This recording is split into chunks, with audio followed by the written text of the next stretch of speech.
जय हिंद दोस्तों। मैं सौरभ इलाहाबाद से जो यूट्यूब पे जियोग्राफी की फाउंडेशन क्लास चला रहा हूँ। और हमने इसके पिछले लेक्चर में देख रखा था कि जो हमारा अर्थ का इंटीरियर सोर्सेस है वो क्या क्या था। तो हमने पिछले लेक्चर में आपको एक बार रिकॉल कर देता हूँ 2 मिनट के अंदर कि हमने क्या क्या देखा था पिछले में। तो जो हमारा अर्थ के इंटीरियर में जो सोर्सेस था, पहला क्या था मेरा डायरेक्ट सोर्सेस। ठीक है, हमने क्या देखा था, डायरेक्ट सोर्सेस। डायरेक्ट सोर्सेस और मेरा दूसरा क्या था कि इनडायरेक्ट सोर्सेस।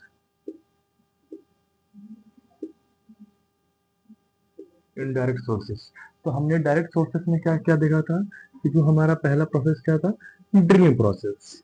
ठीक है,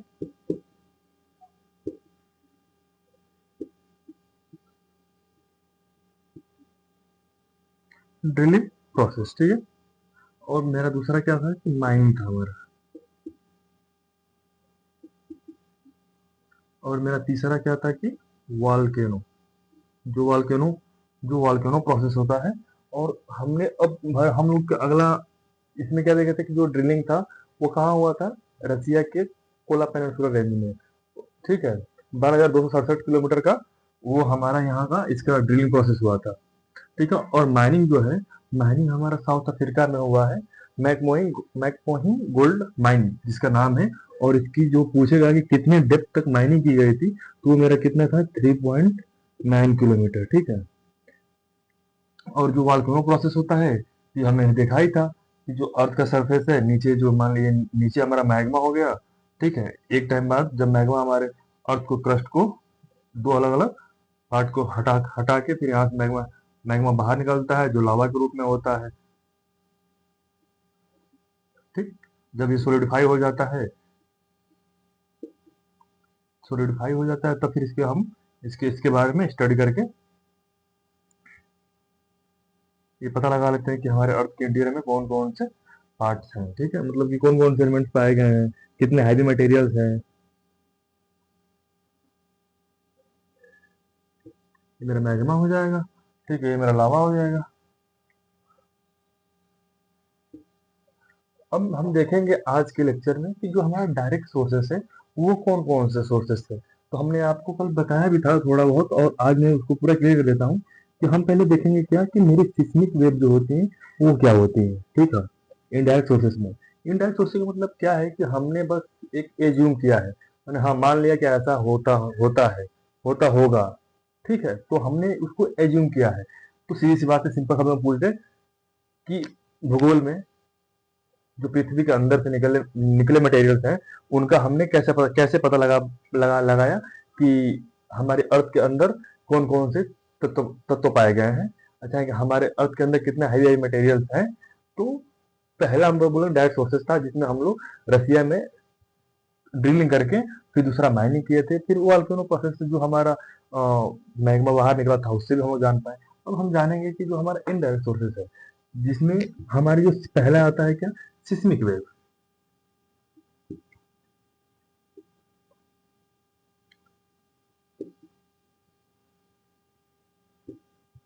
ठीक है, और मेरा दूसरा क्या होता है, मेरा पहला सिस्मिक हो जाएगा, दूसरा हो जाएगा ग्रेविटेशन हो जाएगा।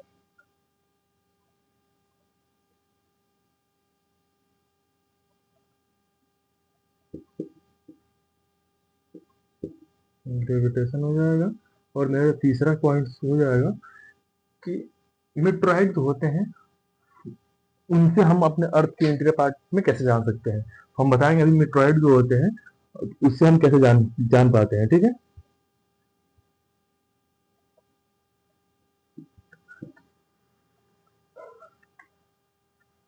मेट्रोइड।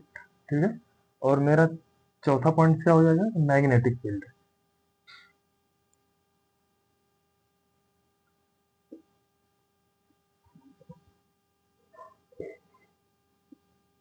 ठीक है, तो हमने देखा क्या डायरेक्ट सोर्सेज में क्या था, ये था। और इनडायरेक्ट सोर्सेज में क्या, इनडायरेक्ट सोर्सेज में सिस्मिक वेव, ग्रेविटी, मेट्राइट और मैग्नेटिक फील्ड। तो हम अब इसके आगे आज हमने इस पिछले लेक्चर में इतना कवर कर दिया था। अब हम देखेंगे कि डायरेक्ट सोर्सेज क्या होते हैं। ठीक है, तो अब इसको आप लोग नोट कर लीजिए पूरे। अब मैं इसको मिटा देता हूँ और आगे बताता हूँ कि नहीं जो हमारे अब सिस्मिक वेव क्या होता है, ग्रेविटेशन क्या होता है, मीटराइट, एस्ट्रॉइड, मिट्योर, मिटराइट क्या होते हैं, इन सबको हम अच्छे से देखेंगे इस बार। ठीक है।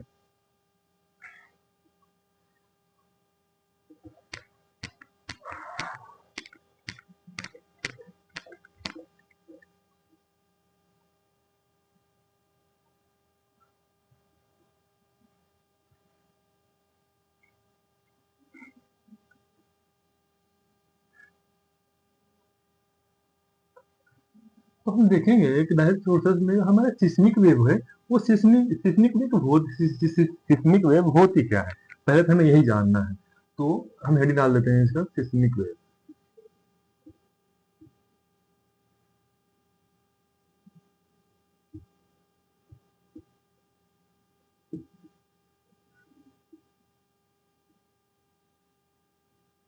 ठीक है। तो हम सिस्मिक वेव में देखेंगे कि पहली बात, ये मान लीजिए कि मेरा क्या हो गया, ये मान लीजिए मेरा ये अर्थ सरफेस हो गया हमारा। ठीक है।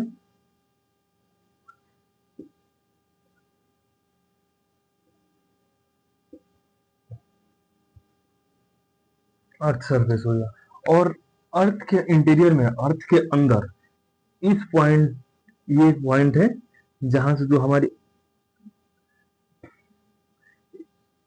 इस पॉइंट से जो हमारे अर्थ के अंदर है, इस पॉइंट को हम बोलते हैं क्या, फोकस। ठीक है, फोकस।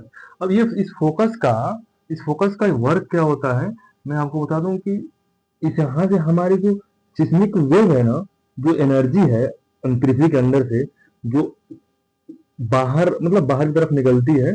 ठीक है।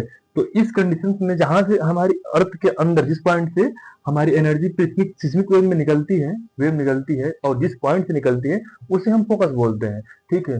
और यहाँ से इस पॉइंट से डायरेक्टली फोकस से हमारे 90 डिग्री पे अर्थ के सरफेस पे जिस पॉइंट पर टच करेगी, ठीक है, उसे हम बोलते हैं क्या, इलेप्टिकल। ठीक है।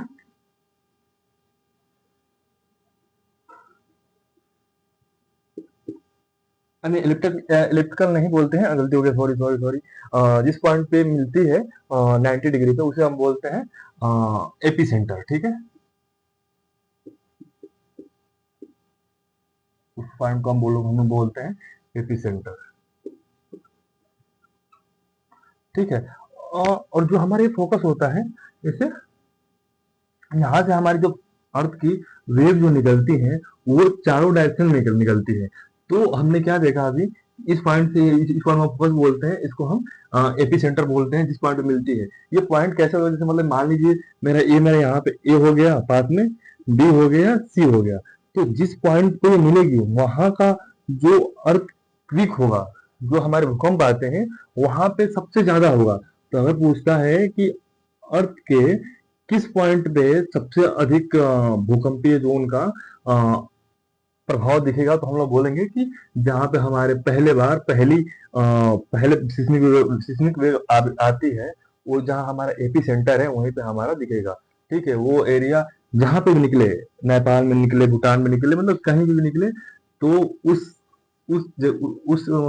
पॉइंट पे हमारा सिस्मिक वेव ज्यादा रहेगा। और जैसे जैसे ये दूरी बढ़ेगी, ये सिस्मिक वेव की फ्रीक्वेंसी और जो इसका स्पीड है वो थोड़ा कम हो जाएगा। वो हम आगे देखेंगे कि हाँ उसमें क्या क्या है। तो इस कंडीशन हमने क्या देखा कि जो हमारी वेव होती है, जो ये निकल रही है, ये हमारी वेव ही तो है। ठीक है, ये हमारी एक वेव ही तो है, जो चारों ओर निकल रही है। तो इसमें हम देखेंगे कि जो वेव होती है वो कितने टाइप की होती है। तो एक होता है क्या, एक बॉडी वेव होता है, एक सरफेस वेव होता है। ठीक है। तो अब बॉडी वेव में हम जानेंगे कि बॉडी वेव किसे बोलते हैं और सरफेस वेव किसे बोलते हैं। तो पहला होता है कि हमारा बॉडी वेव। तो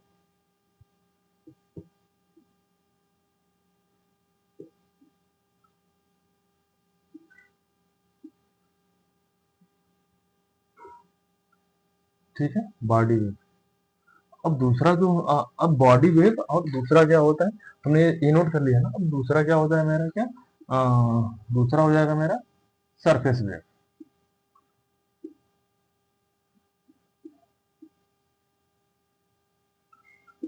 ठीक है। तो अब बॉडी वेव जो होती है ये भी टू टाइप की होती है। टू टाइप का मतलब क्या है ना, कि एक होता है इसमें क्या, प्राइमरी वेव, एक सेकेंडरी वेव। ठीक है। तो बॉडी वेव के अंदर प्राइमरी वेव, सेकेंडरी वेव, और जो सरफेस वेव होती है इसमें होता है एक एल वेव, एक आर वेव। ठीक है। जो एल वेव हमारा लव वेव होता है, और आर एक आर वेव होती है जो हमारे सरफेस वेव में आती है। ठीक है। तो जो हमारा बॉडी वेव होता है ये टू टाइप का होता है। ठीक है। तो हम देखेंगे पहला कौन सा है, पी वेव, मतलब कि प्राइमरी वेव। ठीक है।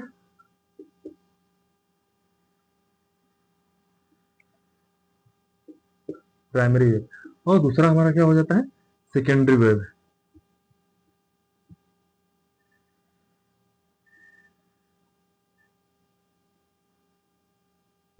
ठीक है। तो हम अब देखेंगे कि जो हमारा प्राइमरी वेव होता है वो किस किस मीडियम से किस किस मीडियम से पास आउट होता है, मतलब कि किस किस मीडियम को क्रॉस करके चला जाता है। तो जो हमारा पी वेव होता है और इसमें जो मेरा सरफेस वेव होता है, ये मेरा टू टाइप का होता है। एक एल वेव होता है जिसे हम बोलते हैं लव वेव। ठीक है। जिसको हम बोलते हैं लव वेव भी बोलते हैं। और एक मेरा होता है आर वेव। ठीक है। तो जो मेरा प्राइमरी वेव है, तो हम देखेंगे जो प्राइमरी वेव है वो किन किन मीडियमों से क्रॉस होता है, और जो सेकेंडरी वेव होता है वो किन किन माध्यमों से क्रॉस होता है। तो जो प्राइमरी वेव है वो हमारी हमेशा सॉलिड हो, लिक्विड हो, गैस हो, तीनों फॉर्म में वो गति करता रहता है। ठीक है। और जो मेरा सेकेंडरी वेव है, ठीक है, जिसे हम एस वेव कहते हैं, तो जो हमारा प्राइमरी वेव है वो केवल सॉलिड में केवल मूव करता है, बाकी लिक्विड और गैस में मूव नहीं करता है। इस चीज को हम देखेंगे। मेन हमारा क्या इंपॉर्टेंट है, क्योंकि ये बॉडी वेव है और ये मेरा सरफेस वेव है। तो बॉडी वेव का मतलब क्या है कि अर्थ के इंटीरियर पार्ट में जो मेरा ये अर्थ है, ठीक है, जो मेरा ये अर्थ है, तो ये मेरा पूरा एक तरह से देखा जाए तो ये पूरा गोल है। ठीक है। जो ये पूरा गोल है, तो अर्थ के इंटीरियर पार्ट में, अभी सरफेस पे नहीं आया, ठीक है, अभी इस पॉइंट पे नहीं आया, अभी अंदर ये मूव कर रहा है, इधर जा रहा है, इधर जा रहा है, इधर जा रहा है, इधर जा रहा है। तो अंदर के मूवमेंट में कहीं पे हमारा लिक्विड है, तो कहीं पे सॉलिड है, कहीं पे प्लाज्मा टाइप का है, कहीं पे गैसेस है। तो उनके अंदर कौन कौन सी वेव मूव करती है, इस चीज को हम देखेंगे। तो हमारा प्राइमरी वेव में आ जाता है सॉलिड, लिक्विड, गैस, जो प्राइमरी वेव में तीनों में गति करती है। ठीक है। और जो हमारा सेकेंडरी वेव होता है वो केवल सॉलिड फॉर्म में वेव गति करती है, न कि लिक्विड और गैस। ठीक है। इस चीज को हम नोट कर देते हैं। मेरा प्राइमरी वेव था जो कि तीनों सॉलिड में, solid, solid liquid, solid liquid और गैस, तीनों में मूव कर देती है। और लेकिन जो मेरी सेकेंडरी वेव होती है वो केवल सॉलिड में पास आउट होती है, मतलब कि पास आउट कह सकते हैं, मूव कह सकते हैं, मूव करती है। ठीक है। मूव करती है। तो हमने क्या देखा, अब हम देखेंगे जो हमारा एल वेव होती है और जो आर वेव होती है, ये किसमें कितना डिस्ट्रक्शन होते हैं। तो जो हमारा एल वेव है वो एकदम स्लोली स्लोली मूव करती है। ठीक है। तो ये मेरा अभी क्या था कि जो अर्थ के अंदर इंटीरियर ऑफ अर्थ जो इनडायरेक्ट सोर्सेस था, जिससे हमें पता लग पाया कि जो अर्थ के अंदर है वो जो वेव्स आते हैं वो उनका फ्रीक्वेंसी क्या होता है, जिसके हम लोग जिससे पता लगा पाते हैं कि अर्थ के अंदर भी कुछ ना कुछ आपस में टकराव और कन्वर्जन डाइवर्जेंट की प्रोसेस होती है। ठीक है हमारी। तो ये चीज हमने देख लिया सिस्मिक वेव में कि जो हमारी बॉडी वेव होती है और प्राइमरी वेव और सरफेस वेव। ठीक है। तो अब हम जिसको अभी ये उसका पूरा एक चैप्टर है जिसमें हम मतलब सिस्मिक वेव के एक पूरा लेसन पढ़ेंगे। अभी मेरा डायरेक्ट क्वेश्चन में आया था तो हम इतना बता दिए कि सिस्मिक वेव होती क्या है। ठीक है। अब हम देखेंगे, अगला मेरा पॉइंट था मिट्योराइट। ठीक है। तो अब मैं उसको बता देता हूँ।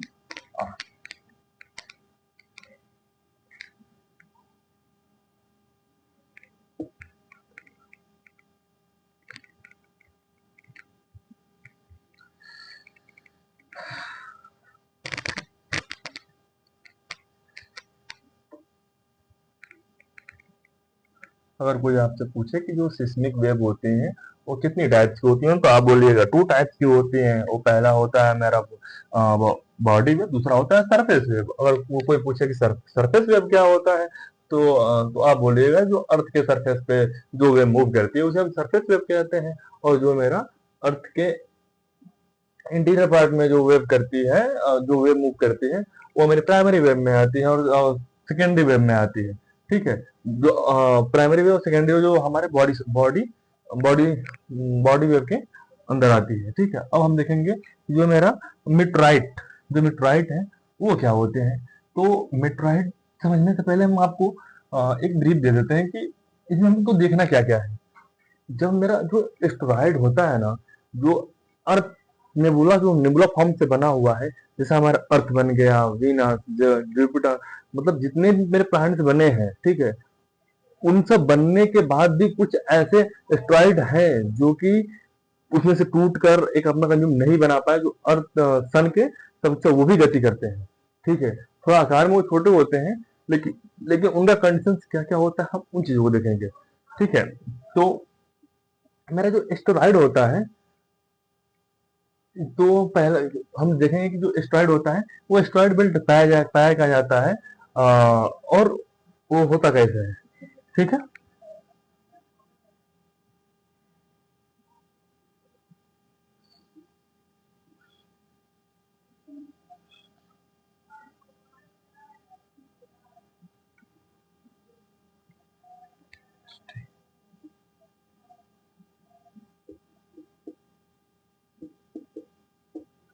जो एस्टेरॉयड होता है वो मेरा एस्टेरॉयड पढ़ेंगे, इसमें हम मेटोराइड पढ़ेंगे,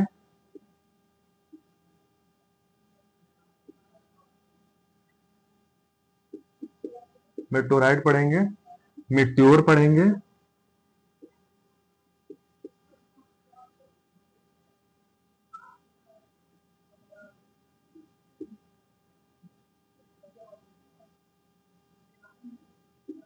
मेट्योर पढ़ेंगे और मेट्योर पढ़ेंगे, मेट्राइड, एस्टेरॉयड, मेट्रोइड, मेट्योर और मेट्रोराइड। ठीक है, ये चार मेरा इसका प्रोसेस चलता है। ये प्रोसेस होता कैसा है मैं इसको अभी डिफाइन कर दूंगा। ठीक है,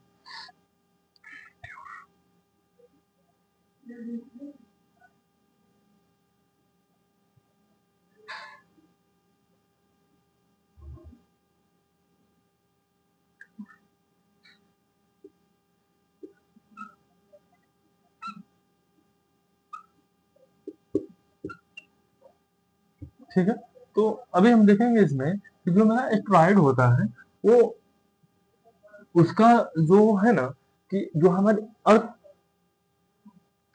जितने भी हमारा सरफेस, मतलब कि अर्थ का हम कैसे समझाएं आपको कि सिंपल शब्द हम देखें ना, तो क्या है कि जो मेरी एस्ट्रॉइड है वो जब अपने सरफेस, मतलब कि एटमॉस्फेयर में जब मूव करती रहती है, उसमें से एक कुछ पार्टिकल, मतलब कि एक बहुत बड़ा पिंड उसमें से निकलकर, ठीक है, उस उसमें से निकलकर मेट्रॉइड में आ जाता है। ठीक है, मेट्रॉइड में आने के बाद जो अपना सरफेस ऐसे मूव करते करते करते करते एक ऐसे कंडीशन आ जाता है जो हमारे अर्थ के ऊपर तीन कुछ लेयरें हैं, जो ट्रोपोस्फेयर, स्ट्रेटोस्फेयर और मेसोस्फेयर। ठीक है, तो उन कंडीशनों में क्या देखते हैं हम लोग कि जब हमारा एस्टेरॉयड बेल्ट से कुछ एस्टेरॉयड निकल के सर इस पे क्या कहते हैं उसको, जो हमारा एस्टेरॉयड बेल्ट होता है उसमें से निकल के जो, हाँ, स्पेस, देखो मैं ध्यान पर नहीं आ रहा था, स्पेस, स्पेस में जो मिटराइड होते हैं वो मूव करते रहते हैं। मूव करते करते करते करते कभी ऐसा कंडीशन आ जाता है जो टूटता हुआ तारा होता है ना, वो मेरा टूटता हुआ तारा नहीं होता है, जो हमारा एस्टेरॉयड ही होता है वही एक, जब वो उसमें से टूटता है तो वो उसमें से मतलब कि अर्थ की तरफ गिरने लगता है। ठीक है, और जैसे ही स्पेस में वो मूव करता है, हमें दिखता है कि चमकता हुआ कुछ ऐसा आ रहा है जिसे हम लोग जनरली लोग बोलते हैं कि टूटा हुआ तारा है, बट वो तो हम जानते हैं कि नहीं, वो टूटा हुआ तारा नहीं है। ठीक है, वो हमारा एस्टेरॉइड है। एस्टेरॉइड जो मेटेओर में अभी कन्वर्ट, मेटेओर जो स्पेस में मूव कर रहा है। ठीक है, और मेटेओर जो हमारा उस कंडीशन में होता है जब उसमें बर्न होता है। तो हम, मैं आपको बस ये समझाना चाहता हूँ कि हम एस्टेरॉइड से कैसे जान, इंटीरियर ऑफ द अर्थ से क्या रिलेशन है। तो इंटीरियर ऑफ द अर्थ में हम लोग एस्टेरॉइड इसलिए पढ़ रहे हैं कि हम जान पाएंगे कि अगर हम या तो अर्थ के अंदर जाएं, ठीक है, और या फिर दूसरे प्लैनेट से कोई चीज हम मतलब कुछ एलिमेंट निकाल पाए जिससे हम जान पाए कि हमारे एस्टेरॉइड पृथ्वी बनी कैसी है, फॉर्मेशन कैसे हुआ है। तो हमारा एक काम ऐसे हो जाता है, जब एस्टेरॉइड पृथ्वी पे गिरता है, मतलब कि देखिए उसके कंडीशन, तीन चार कंडीशन है। जब स्पेस में रहता है, स्पेस के बाद मेटोर में होता है, जब वो बर्न होने लगता है, बर्न होते होते होते होते जब अर्थ के, जब मीडियोस्फीयर, जो हमारा अर्थ होता है, अर्थ के ऊपर ट्रोपोस्फीयर होता है, स्ट्राटोस्फीयर होता है, ठीक है, मेसोस्फीयर होता है। तो इस कंडीशन में जब मेरा अर्थ से नेबुला जो एस्टेरॉइड है वो ऐसा आता रहता है, तो फिर यहाँ पे इस कंडीशन में पूरा बर्न होता रहता है। बर्न होते होते होते होते होते होते जब हमारा अर्थ के सरफेस पे आके यहाँ पे गिरता है, उस कंडीशन में क्या होता है ना, कि जो अर्थ का अपर सरफेस है, मतलब अर्थ का जो एस्टेरॉइड का जो हमारा मेट्राइड है, उसका अपर सरफेस जल गया होता है, मतलब कि वो बर्न होके खत्म हो गया होता है। तो उसके जब वो पृथ्वी पे गिरता है, तो उस कंडीशन में उसके इंटीरियर पार्ट बचते हैं जो अर्थ के सरफेस पे गिरते हैं। ठीक है, इंटीरियर पार्ट अर्थ के सरफेस पे गिरते हैं। ठीक है, तो उससे हम अर्थ जब गिरते हैं तो फिर वहां पे हम उस मेट्रोइड को हम जान पाएंगे कि जो हमारा अंदर के पार्ट में है उस, क्योंकि वो तो ऊपर का सरफेस हमारा एटमॉस्फेयर में ही उसका बर्न हो गया। बर्न होने के बाद जो पार्ट बच जाता है वो हमारे जब अर्थ के सरफेस पे गिरता है, तो उसको हम स्टडी करके पता लगा सकते हैं कि हमारे यहाँ जो पृथ्वी है उसके इंटीरियर पार्ट में कौन से एलिमेंट्स भी पाए जाते हैं। ठीक है, तो इसलिए हमें एस्टेरॉइड का भी पढ़ना पड़ता है। ठीक है, अब हम देखेंगे कि जो हमारा अब ग्रेविटी होता है वो कैसा वर्क करता है। तो आज के लिए, आज ये मेरा खत्म हो गया, बस केवल एक पॉइंट बच रहा है, मेरा मैग्नेटिक फील्ड और ग्रेविटी, तो हम नेक्स्ट लेक्चर में देख लेंगे। Thank you so much. बस, और मेरा ये आज और कल, कल और एक और लेक्चर बनेगा जिसमें एक क्वेश्चन में लगाऊंगा, और वही दो लेक्चर में मेरा ये अर्थ ऑफ इंटीरियर खत्म हो जाएगा, और उसके आगे हम देखेंगे कौन सा टॉपिक शुरू करते हैं। थैंक यू, धन्यवाद।